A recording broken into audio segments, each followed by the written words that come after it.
Money is now trackable, traceable, and programmable. Legislation has been passed for that to occur. Right now, they're just waiting for the opportunity to implement it. Check this out. It's Tell me law. what you think The about new it. bill to ban money just passed. Alert. While the nation debated headlines, a committee vote occurred after midnight. Not a single news anchor mentioned it. The framework is now in place. Not to make cash illegal, but to make using it impossible. The infrastructure has been built, the timeline has been set. Your bank account, your savings, your business transactions, all of it is visible, trackable, and soon, controllable. The digital cage door is closing, and most people have no idea it's even there. Welcome to Boring Economic. Now, before we go further into what just happened in that committee room, let me ask you something. The way I'd ask my father, you've lived long enough to see currencies change, policies shift, and governments make promises they didn't keep. So do me a favor. If you value knowing what's actually happening with your money before everyone else finds out, hit that subscribe button, not because it's trendy, but because economic intelligence isn't entertainment, it's survival. And one more thing. Drop a comment below and tell me, where are you watching this from? What city? What country? Because what's coming isn't just an American problem. Now let's get into what this legislation actually means.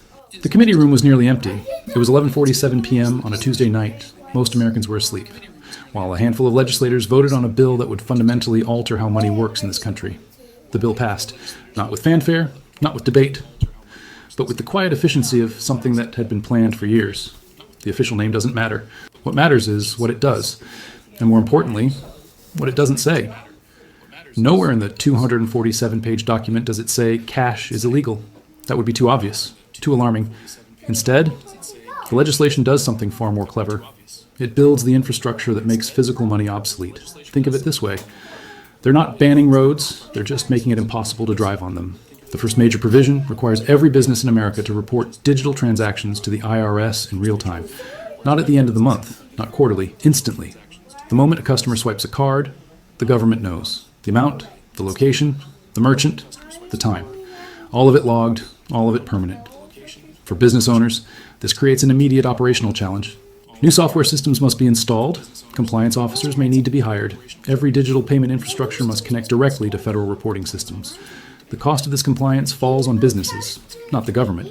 Small businesses will feel this pressure first. A local coffee shop that processes 50 transactions a day now reports 50 times to federal authorities. A freelance consultant who invoices clients through digital platforms now has every payment tracked and categorized. The gray economy, the informal exchanges that keep small commerce alive, begins to disappear. But the real foundation of this system isn't the reporting requirements, it's what comes next. The bill allocates funding for something called Central Bank Digital Currency Infrastructure, CBDC. Most people have never heard this term, but it represents the most significant change to money since the Federal Reserve was created in 1913. The CBDC is not just digital banking, it's programmable currency, money that can be coded, controlled, and modified by the issuing authority. The legislation doesn't mandate the use of CBDC yet. It simply builds the roads, installs the cameras, and sets up the toll booths. The actual requirement to use this system will come later, probably during the next crisis. Financial emergency, cyber attack, economic collapse, whatever the trigger, the infrastructure will already be in place. And this infrastructure connects directly to something that already exists, FedNow. The Federal Reserve launched this instant payment system in 2023. They marketed it as a way to get paychecks faster, to send money to family instantly, to modernize banking.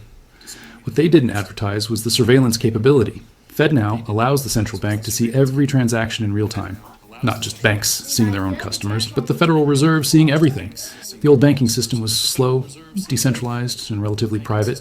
Transactions took days to clear. Banks operated independently. The Federal Reserve had oversight, but not omniscience. FedNow changes that completely. Speed equals visibility. Instant payments mean instant data. And that data flows directly to the institution that controls the currency supply.